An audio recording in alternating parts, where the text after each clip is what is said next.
Does 10,000 hours make you a master at what you do? So I'm gathering my thoughts here about it. That's the topic of this video. I have a lot more to say about the 3-star restaurants here in France. So we're in Nice. I just finished the first stage in a 3-star restaurant. I'm a little bit tired, but nonetheless, it's the day off today. And I want to talk about 10,000 hours and if it makes you a master. So yeah, as I said in Nice, I didn't get too much time to record. I was a little bit, I'm not ready to record in public yet, you know. But yeah, I did a stage and it lasted over 2 days, 30 hours, you know. So it's a little bit crazy, but you know, it was, they run their kitchen so well over here, man. It's crazy. Such good management so far from what I've seen. And it was scary not speaking French, but here we are, we made it. So as of August, right, it's October right now. August was my 3 years in a kitchen in my particular field, right? And I did the math on it. I've spent 7,000 hours clocked in. It might seem like a lot over 3 years, but as I'll explain today, it's really not. Especially if you're working, if you have 2 jobs or you do anything outside of your 8-hour days. So just some basic math here, right? You have 40-hour work weeks, right? 5 days, 8 hours in the US, typically, right? So that's 40 hours of time that will contribute to your 10,000 hours. Supposedly, we're gonna break this down a little bit. Hypothetically, right? So you have 40 hours, right, in 1 week.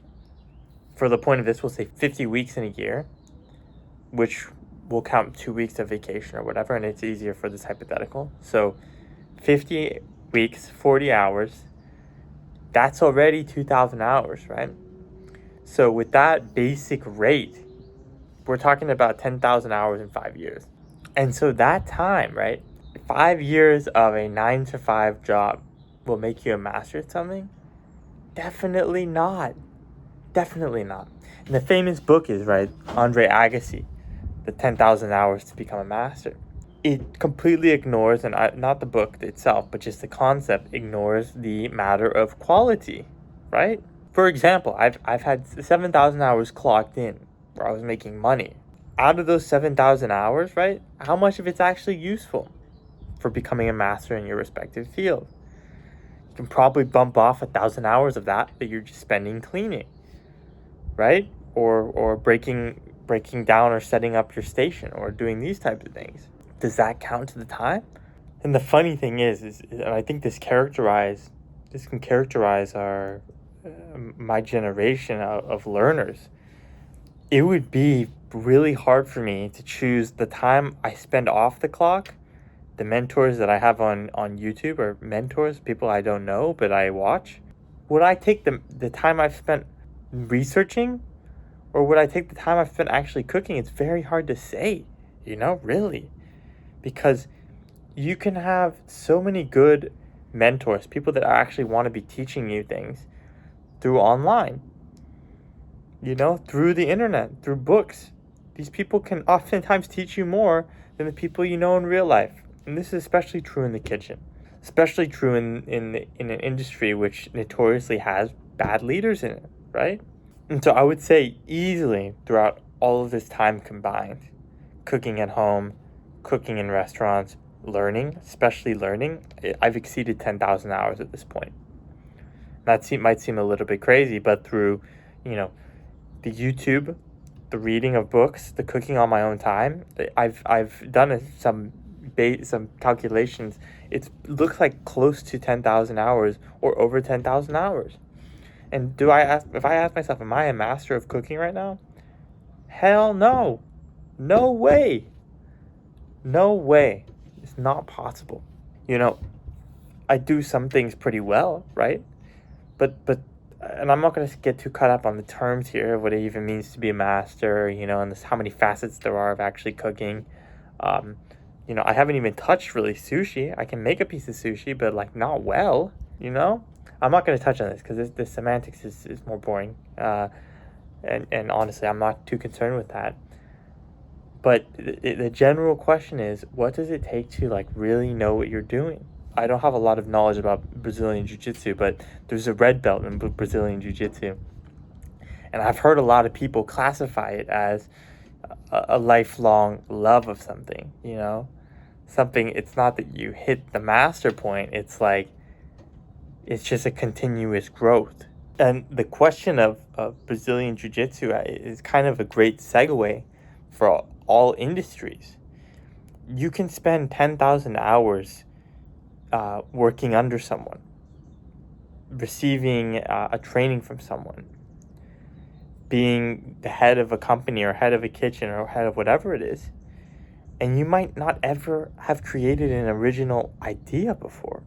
Your whole artillery in your craft or whatever you're doing is simply a synthesis of things already given to you.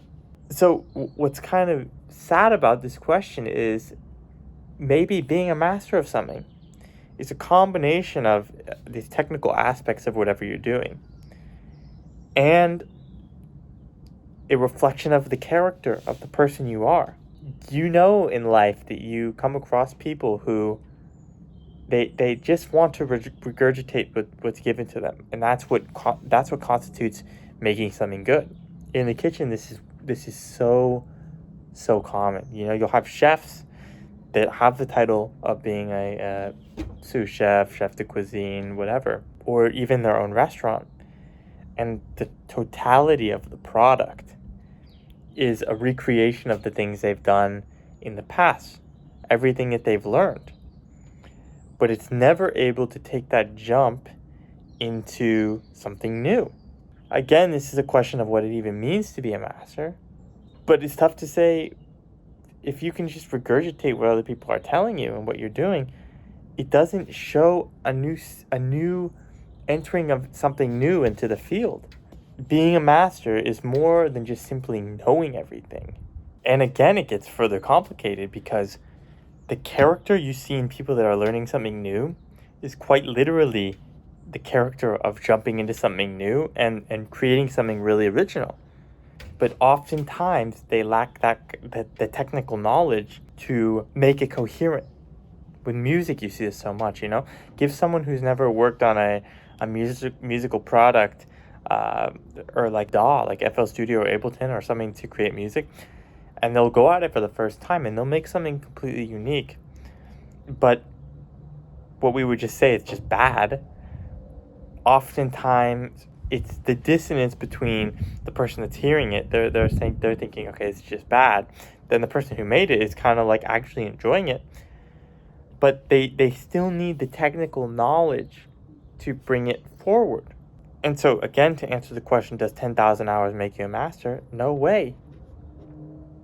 And then the final thing I want to touch on here is the aspects of what 10,000 hours makes up.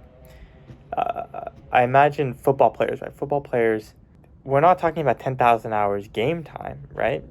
10,000 hours of matches played is very different from, 3,000 hours of practice, 2,000 hours of game time, 3,000 hours of review, 1,000 hours of watching other people play, right?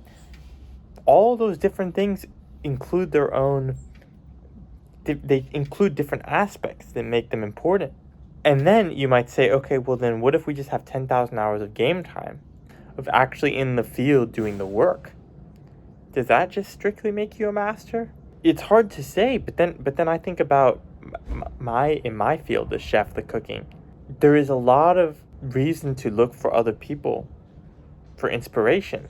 But then ultimately, as I believe, the true expertise is the ability to form something, whether you call it coherent or meaningful or whatever, is to form something coherent or meaningful into something that is completely yours. And finally here, I just want to add one more piece of context that this could in itself be a 25-minute long video. Are you working in a field that can actually be mastered? Because ultimately, I think the only fields that can be mastered under the definition that I'm talking about are more abstract artistic fields. Because if you think about law, someone in law, for example, right? There's so many preconditions for which that person is working under. The technical aspect of what you're doing never disappears. right? So a master of law maybe knows all of the codes and judicial constructs that they are functioning under, right? They know everything about everything that concerns law, but also, therefore, their ability to create something new that is not just a reflection of knowledge-based thinking or things that they've been taught is much lower. And maybe in very, very artistic fields, someone who's incredibly good, a master, they can make all of those technical elements completely disappear. So that's just a crazy thought, and it may be a new take on what it means to be a master. And then I'm realizing something else crazy that I said earlier was that when someone who's new to a field, an artistic field, starts making something, it's hard to understand because it seems incoherent. But with a really good master of something, you can sometimes feel the same way.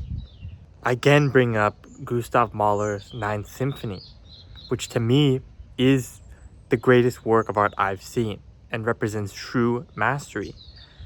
It takes time to understand what's going on there, but not on a technical level.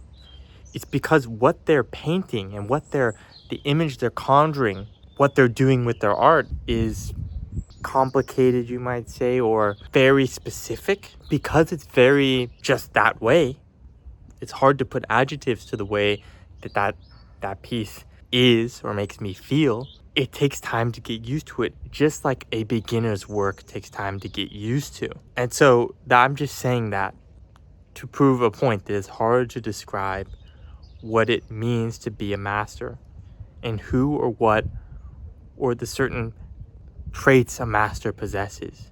In the end, when you look at a beginner versus a master in something, there are some shared similarities between the two. But with the master's work in the end, there's just something magical about it. Anyways, this is already getting kind of long, so I'm going to stop it at that. 10,000 hours definitely doesn't make you a master. There's so many more aspects that are important to it. And then most importantly, after that, are there masters in every field? I don't think so.